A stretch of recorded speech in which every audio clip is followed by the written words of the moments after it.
L'âme est tenue par le corps tout entier. Elle en est la gardienne, assure son salut. Car des racines communes les lient l'un à l'autre, et l'on ne peut les séparer sans les détruire.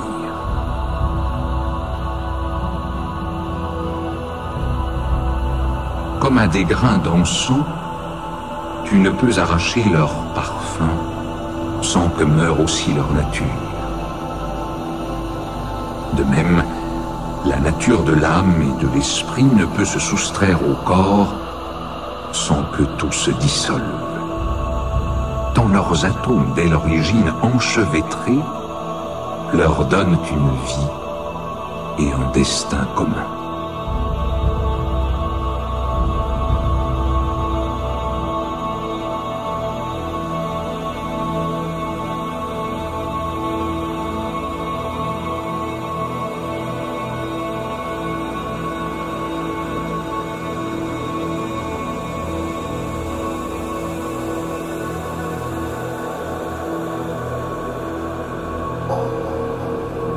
Ni l'âme ni le corps, sans le pouvoir de l'autre, n'ont la faculté de sentir isolément. Mais leur mouvement réciproque en notre chair allume et attise la flamme de la sensation. Et puis le corps, jamais ne peut naître tout seul, non plus que grandir ou survivre à la mort.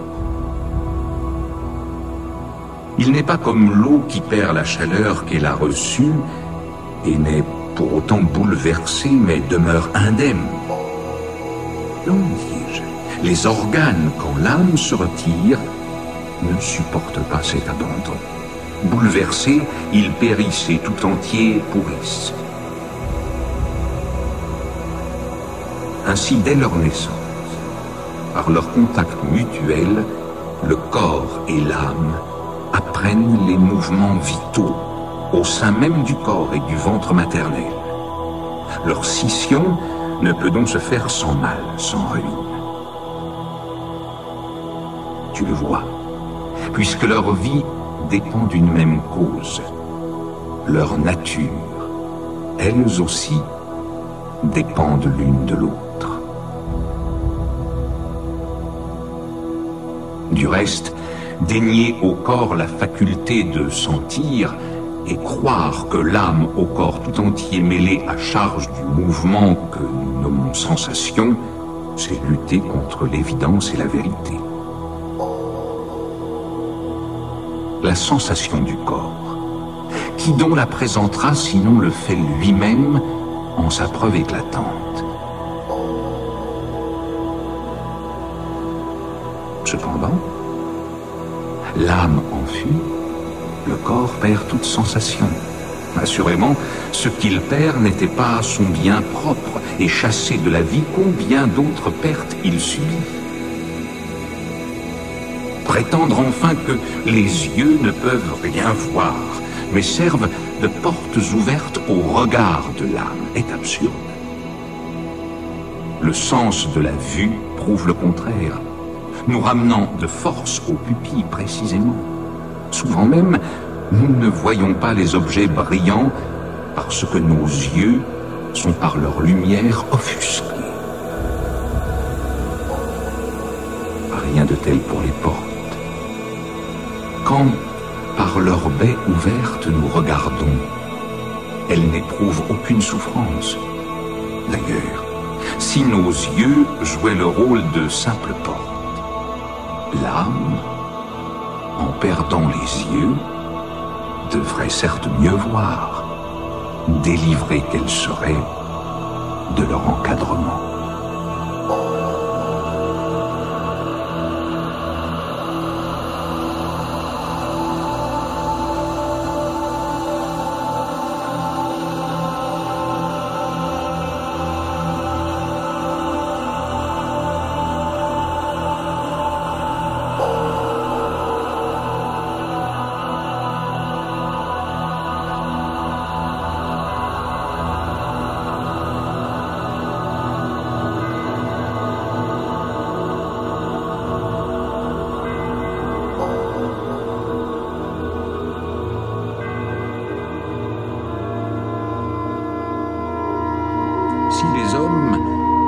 pouvait, aussi bien qu'ils ressentent au fond de leur esprit le poids qui les épuise, en connaître les causes et savoir d'où provient cette masse énorme, le mal, qui tient leur cœur, ils ne vivraient pas comme on les voit très souvent vivre, ignorant ce qu'ils veulent et réclamant toujours un autre lieu comme pour y déposer leur fardeau.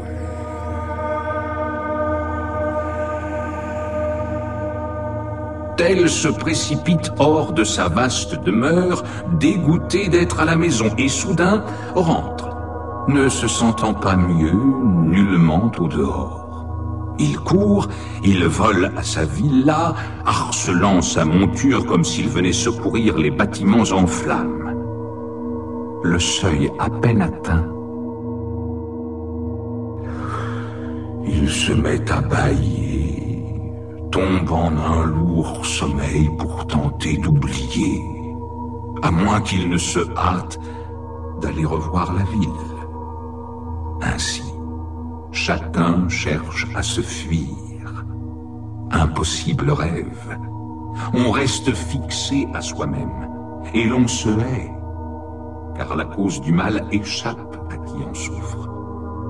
Si on la voyait bien, laissant là tout le reste, on se consacrerait à l'étude de la nature, car son enjeu n'est pas une heure seulement, mais l'état éternel dans lequel les humains resteront tout le temps au-delà du trépas.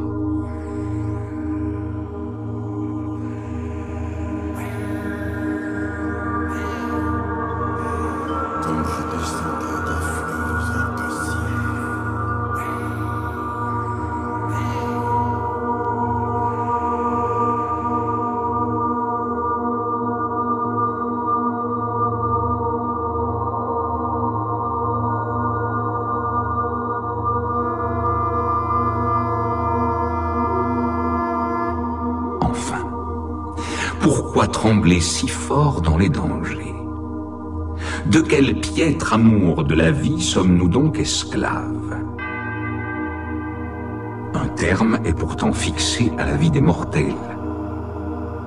Impossible d'esquiver la mort, il faut se rendre.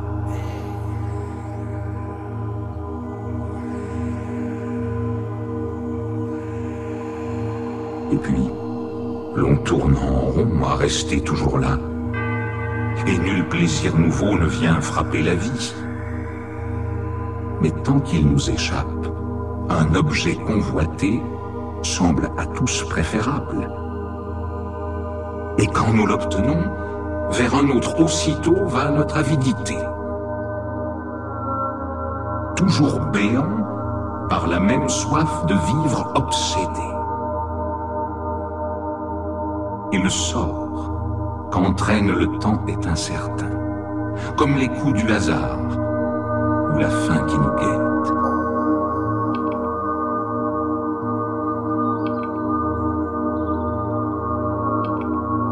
En prolongeant la vie, nous ne retranchons rien autant que dure la mort. Il est irréductible. Aucune chance donc de disparaître moins longtemps. Enclos dans une vie autant de siècles que tu veux, la mort n'en restera pas moins éternelle.